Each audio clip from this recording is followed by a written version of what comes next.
Kita nak solat lagi. Kita orang bukan dia sebab nak sayang. Kita orang sayang kat Tuhan kita orang. Oh, solat sangat. Solat lah rezeki. Solat itu tangga agama. Ayat kursi kan ayat kursi. La ilaha illa wal hayyul qayyum la ta'khudhuhu sinatun wa la naum. Sabar. Kau dapat sini. Dah dapat contoh. Dah dapat dah lelaki. Weh, aku boleh baca lah. Oh, lelaki refleks. Orang memang macam gitu. Lelaki semua sama. Kau cakap perempuan refleks. Dia ikut perangai lelaki tu. Hai. Ada bini. Sibuk juga tu nak dengan perempuan lain. Toksik. Toksik. Perempuan memang toksik. Lelaki yang toksik. Nasib baik pak boy muda. Itulah gatal.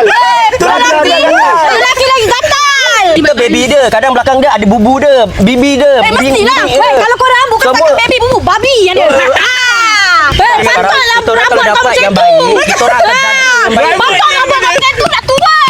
Kita orang tak macam Boy korang, fuckboy korang semua. Apa ciri fuckboy playboy ni? Weh. Dekat dua orang ni. Dah Apa yang korang boleh nampak? Dah dapat yang cantik. Semua nak juga tu. Masalah tak cantik. Masalah tak cantik. Memang tu lain. Dengan macam umpan lah. Dengar ni. Cepat. Wow, panas. Aku tak cakap pasal aku insert. Kau tak answer. Sebab tu aku cakap tadi. Kau kena Jadi curang. masalah apa? Kak, lelaki Malaysia memang dah habis sampai kerja Indon. Ke muka macam ni lakukan Indon je. Lelaki memang bullshit. I boleh bagi everything yang you nak. Siapa bodoh? Tak. Tak, kalau dah asal memang bodoh, tak ada apa. Kenapa lah orang baik? So kesimpulan dia, korang yang bodoh pilih lelaki yang bodoh. Dah lah bodoh. Salah pilih pula. Dah double lah bodoh kat situ. Putra nama putra dulu ni bodoh aku rasa.